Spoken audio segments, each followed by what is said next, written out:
नमस्कार, आप देख रहे हैं दीप जागरण न्यूज। हम इस समय योग गुरु बाबा रामदेव जो इस समय चर्चाएं चल रही हैं रुआवजा शरबत को लेकर कि उन्होंने एक बयान दिया है जिस पर घमासान मचा हुआ है। कुछ राजनीतिक पार्टियां भी उस पर चर्चा में कूदी है और कह रही है ये भाजपा का एक विंग है जो इस तरीके से बयानबाजी कराता है।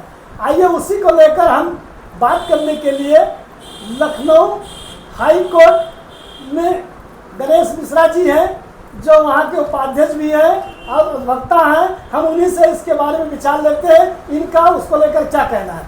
भैया, जो बात कही जा रही है उसको लेकर आप क्या कहना चाहते हैं? देखिए, बाबा रामदेव जी बहुत सत्य बात कहे हैं। ये जो बाबा रामदेव जी का कार्य है वो सनातन धर्म और सनातन परंपराओं को आगे बढ़ाने के लिए, उनको जागृत करने के लिए है। तो उन्होंने बिल्कुल सही कहा है कि उनकी जो भी कंपनी है उससे चाहे रुआवजा हो चाहे कोई भी प्रोडक्ट हो, अगर उससे लोग कोई चीज़ खरीदेंगे और बाबा रामदेव की कंपनी को फ़ायदा होगा।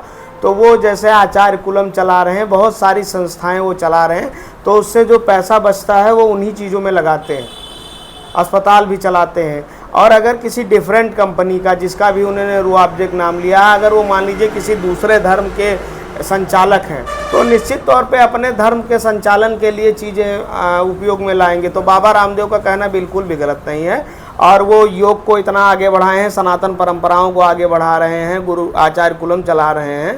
तो जो कुछ भी कहेंगे बहुत सोच समझकर और बहुत जो है उसका दूरगामी परिणाम होता है जो कुछ भी कहते हैं। जैसे कि उन्होंने जो ये बात रखी रुआवजा शरबत को लेकर और एक मदरसे की इनकी जो पैसे आएंगे मदरसे और मस्जिदों में खर्च किए जाएंगे, तो कहीं ना कहीं ये धर्म से जोड़ा जा रहा है। बिल्कुल धर्म से जोड़ा जाना चाहिए। जो सनातन धर्म का व्यक्ति है वो सनातन धर्म के लिए काम करेगा, जो किसी और धर्म का व्यक्ति है वो किसी और धर्म के लिए काम करेगा।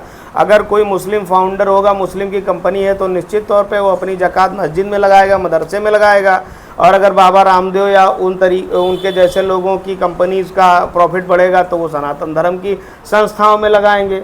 और संविधान में जो है सबको अपने अपने धर्म के प्रचार करने की आज़ादी भी है, तो इसमें कुछ भी गलत नहीं है, इसमें कोई राजनीति नहीं होनी चाहिए। और मेरी जानकारी में है बाबा रामदेव ऐसा कई बार कह चुके हैं और अन्य लोग भी कहते हैं। जैसे मैं भी ये बात कहता हूँ कि मेरा अगर प्रॉफिट होगा तो मैं जो है अपने धर्म की संस्थाओं में, अपने धर्म के समाज के लोगों में खर्चा करूँगा और दूसरे धर्म के लोग दूसरे में खर्चा करेंगे। इसमें क्या बुराई है? विपक्ष के लोग कह रहे हैं ये तो भाजपा की लाइन पे चल रहे हैं।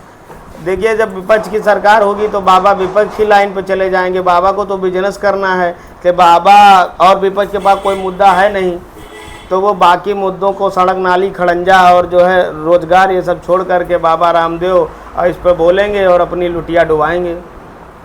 जैसे कि इनका ये जो कहना है इसको लेकर हम और लोग बैठे हैं उनसे भी पूछते हैं उनकी विचार क्या है। ये जो बात कही गई इसको लेकर आपका क्या विचार है? बिल्कुल सही बात है, जो बोले हैं बिल्कुल सही बात है। तो एक्चुअली बात क्या है, जो बाबा रामदेव बोल रहे हैं बिल्कुल सही बात है। अगर आप बाबा रामदेव का सामान यूज़ करते हैं तो सीधी बात सनातन धर्म पे यूज होगा। वो तो कहीं इस पर राजनीति हो रही कि धर्म को लेकर? नहीं, ये राजनीति वाले गलत काम कर रहे हैं, जो राजनीति वाले कर रहे हैं। इनका भी कहना यही है। और ये जो दो लोग हैं अलग अलग बातें रखी, इन्होंने भी बिजनेस को लेकर कहा कि इसमें बिजनेस में कहीं धर्म की बातें नहीं है। अब इस मुद्दे को विपक्ष भुलाना चाहता है कि अब प्रदेश के मुख्यमंत्री बाबा हैं और हरिद्वार में उनका पतंजलि का बहुत बड़ा कंपनी से कई प्रोडक्ट उनके निकलते हैं, देश विदेशों में प्रोडक्ट उनके जाते हैं। तो उनके प्रोडक्ट को लेकर जो संशय बनाए जा रहे हैं, पहले भी विवादों में रहे और इस समय उन्होंने जो ऐसी बातें बोल दी हैं जिसको लेकर विपक्ष उस पर हमलावर है। अब देखना है कि ये बाबा रामदेव की बात कहाँ तक सच है और जो विपक्ष कह रहा है कहाँ तक है। आगे ले चलकर आपको और लोगों से इस संबंध में बात कराते हैं।